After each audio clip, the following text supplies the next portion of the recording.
By morning, everything had changed.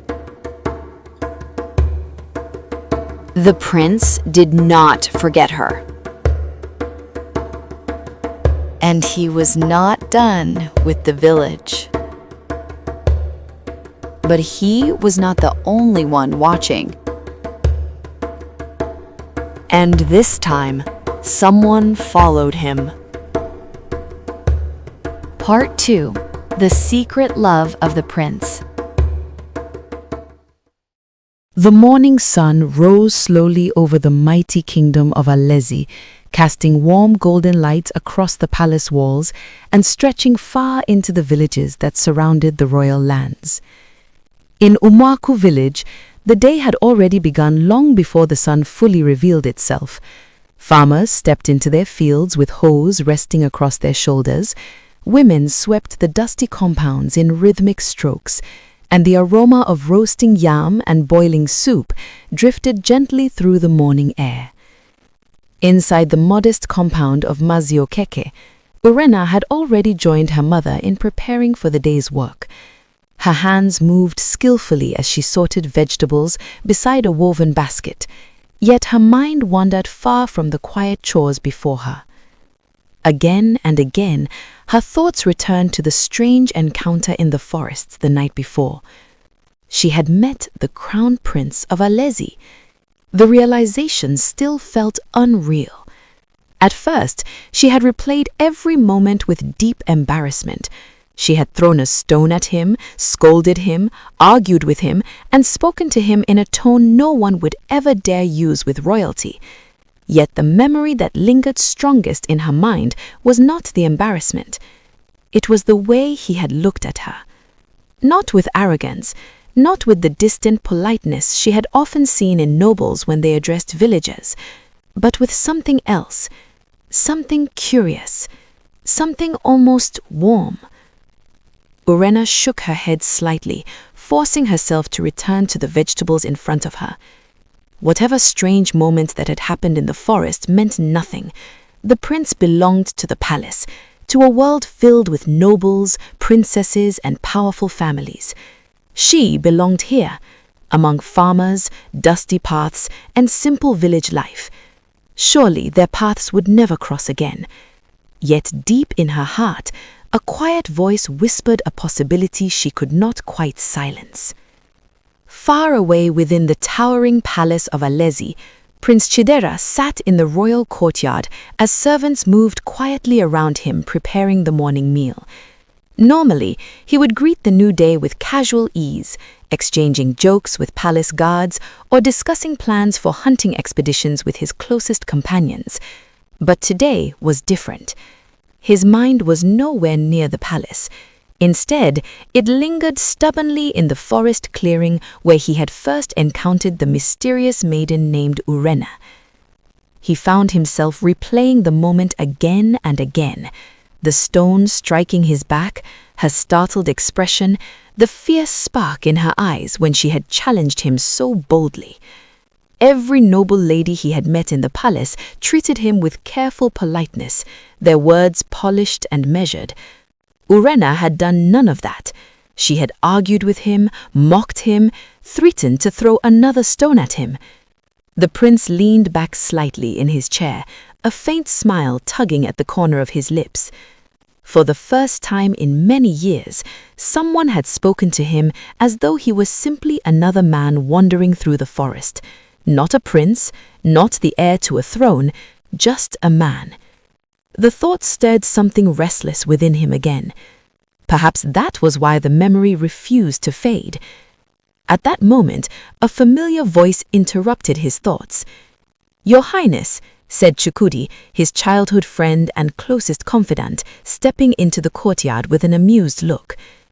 "You disappeared from the celebration last night," Chukudi continued, folding his arms casually.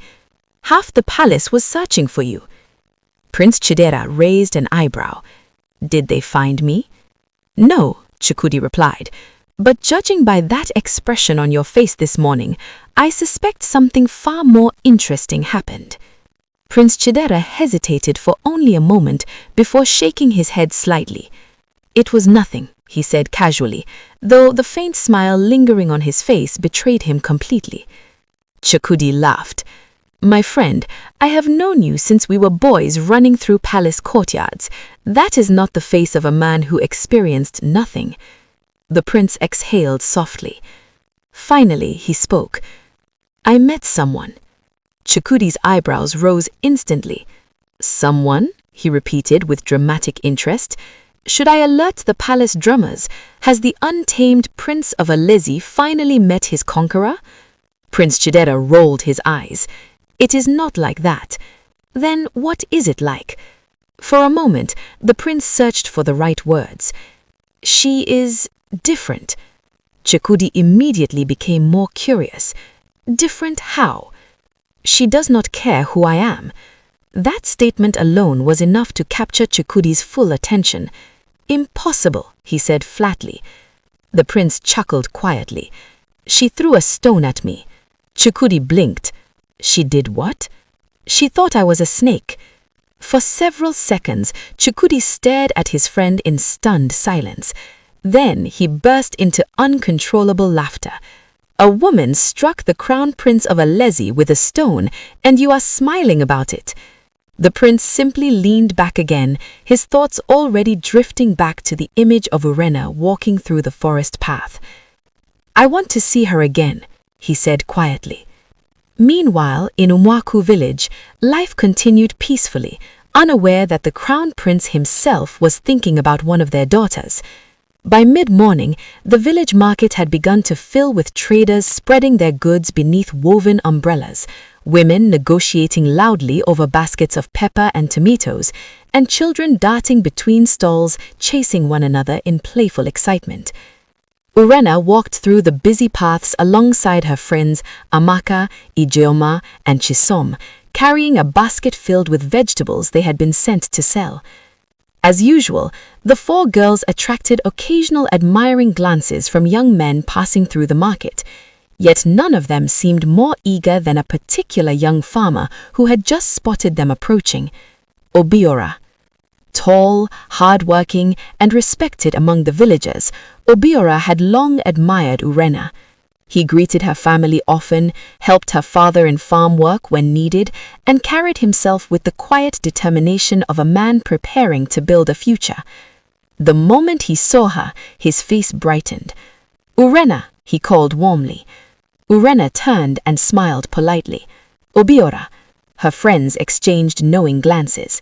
Everyone in the village believed it was only a matter of time before Obiora formally asked for her marriage.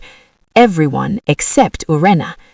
As Obiora approached, Amaka leaned close to whisper teasingly, "Your husband is coming." Urena nudged her playfully. "He is not my husband." Yet somewhere beyond the laughter and teasing, Urena's thoughts drifted again toward the forest, toward a prince who had looked at her as though she was something entirely unexpected. As the day slowly faded into evening, the great palace of Alaezi remained as lively as ever. Noble guests from distant lands still lingered within the royal compound following the princess's birthday celebration, and the courtyards buzzed with conversations, music, and quiet political discussions among powerful families. Among those still enjoying the palace hospitality was Lady Somtokuchu, whose confidence had only grown since her reunion with the royal family. She moved through the halls with a quiet assurance of someone who believed her future already lay within those walls.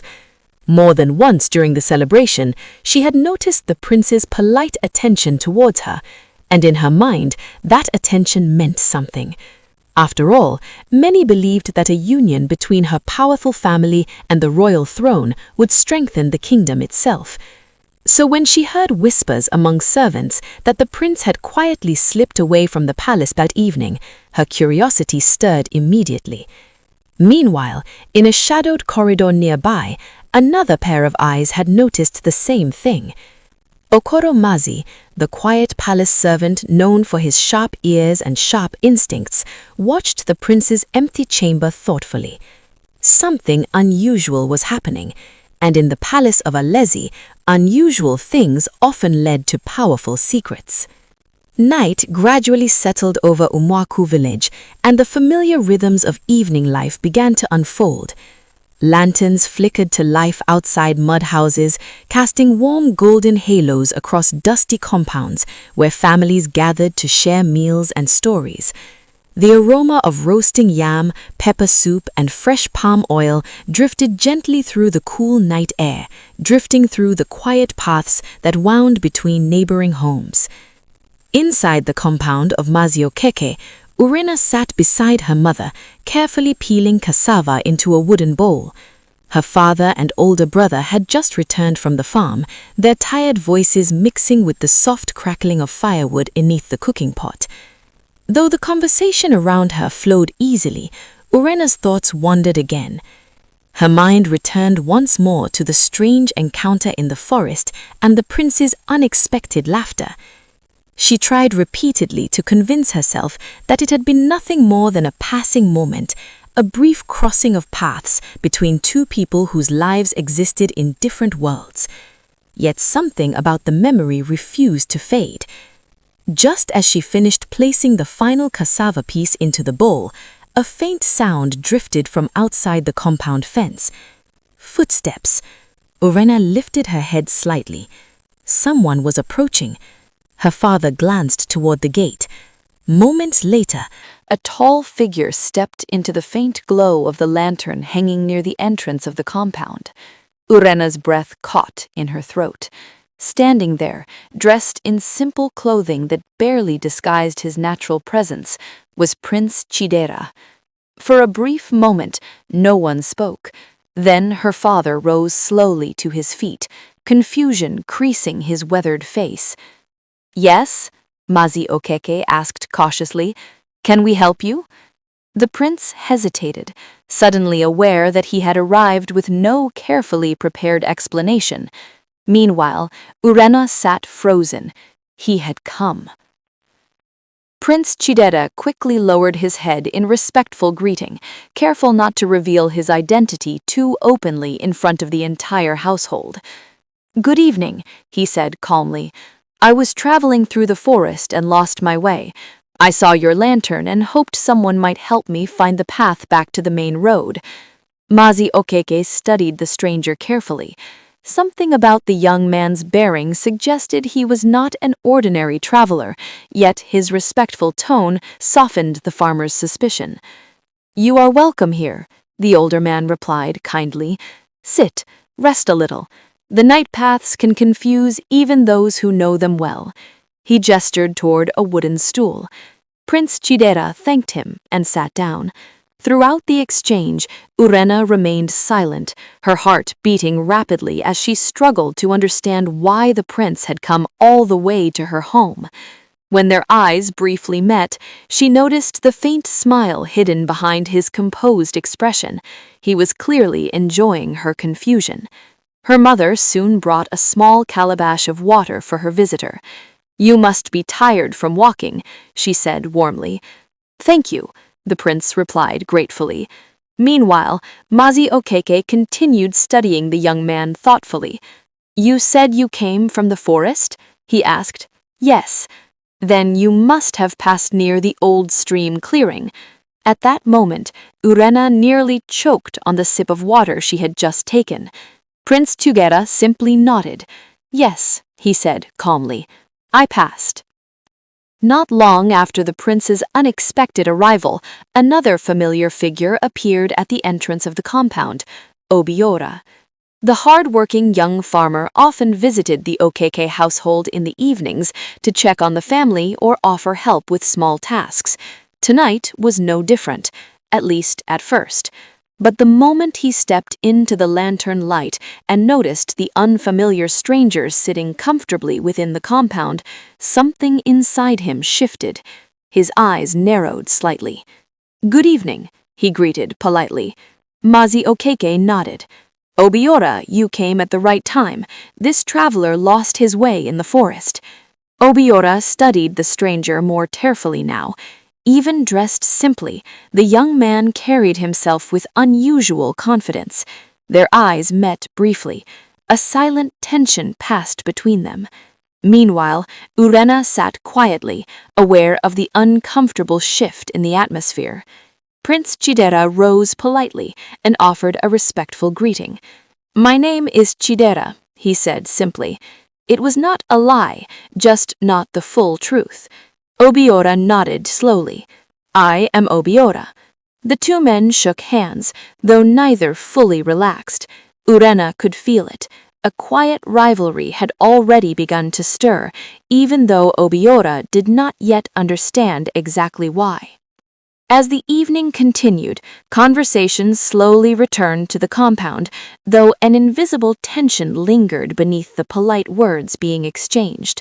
Mazi Okeke, being a naturally hospitable man, insisted that their visitor share the evening meal before continuing his journey. "You cannot walk through the forest on an empty stomach," he declared firmly.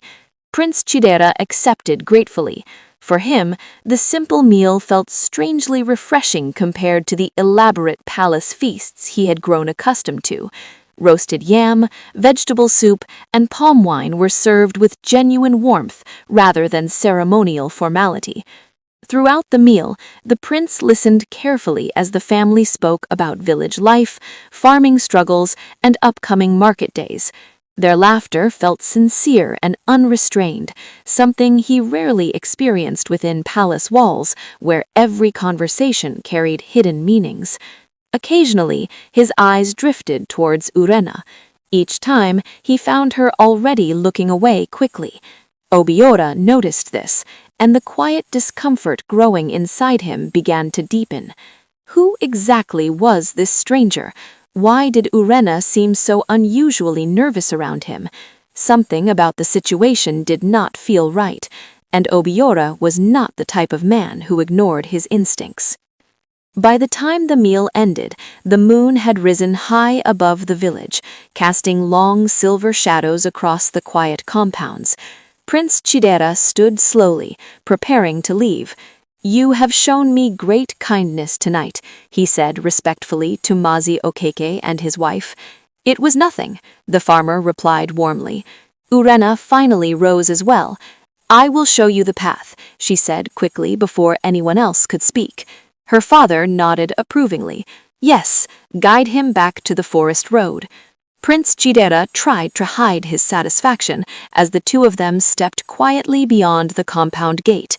Once they were safely out of earshot, Urena turned to him immediately. "Are you out of your mind?" she whispered urgently. The prince grinned. "I told you I wanted to see you again. You cannot just come to my house like that." "Why not?" "Because you are the crown prince of Alaezi." He shrugged casually. "And you are the woman who threw a stone at me." Despite herself, Urena nearly laughed. But as they walked slowly towards the forest path, neither of them noticed the figure standing quietly in the shadows of a nearby compound, Obiora. He had followed them, and what he saw next would plant the first dangerous seed of jealousy within his heart. The forest path was quiet as Urena and Prince Chidera walked slowly beneath the tall trees that bordered the village. Moonlight filtered through the branches, casting soft silver patterns across the narrow trail ahead. For a while, neither of them spoke. Urena kept her arms folded tightly as she walked, her thoughts racing. "You should not have come to my house," she finally said again, her voice low but firm. "Do you realize the trouble this could cause?" Prince Chidera glanced at her, clearly amused by the seriousness of her tone. "I came because I wanted to see you." "That is exactly the problem," she replied sharply. He chuckled softly. "You speak as though seeing you is a crime. In my village, it might become one." She stopped walking and turned to face him directly. "You are the crowned prince," she continued, lowering her voice. "People watch you. They talk about you. If anyone discovers that you are visiting a farmer's daughter in secret, it will not end well for me." The prince studied her carefully. For the first time since their meeting, He could see genuine worry in her eyes. "You are afraid," he observed. "I am being realistic," she corrected. He paused, considering her words. Then he said something that surprised even himself. "I will be careful." Urena blinked. "Why?" she asked, quietly. Prince Chidera held her gaze steadily. "Because I want to see you again." From the shadows of a nearby compound, Obiara watched the two figures walking along the forest path. At first, he had only followed out of mild curiosity, but as the distance between them grew and their conversation became more private, the uneasiness inside him began to deepen into something darker. He could not hear their words clearly, yet he saw enough to make his chest tighten. The way Urena faced the stranger, the way the man leaned closer as they spoke, the strange familiarity between them. Obiara's jaw tightened. For years he had admired Urena quietly. He had helped her father in the fields, carried heavy baskets during harvest seasons, and visited the family regularly with the silent hope that one day she might see him as more than a friend. The entire village believed they would eventually marry. Even her parents seemed to expect it. But now, watching her walk beside another man beneath the moonlight, Obiara felt something he had never experienced before: jealousy. A slow burning anger that crept into his heart like a poisonous vine. "Who are you?" he murmured under his breath as he continued watching the stranger. One thing was certain: he intended to find out. Over the following days, life in Umuaku village appeared to continue as usual. Farmers walked their fields, traders shouted over prices in the busy marketplace, and children chased one another through dusty pathways beneath the warm afternoon sun. But beneath the calm surface, something new had begun to stir. Whispers, quiet conversations exchanged between curious villagers. It began with a simple observation. Someone had seen a stranger walking near the edge of the village at night. Then another person mentioned spotting the same man speaking briefly with Urena near the forest path. Soon the whispers spread like dry grass catching fire. "Have you heard?" one woman murmured to another at the well. "They say Urena has a secret visitor." "A secret visitor?" the second woman replied eagerly.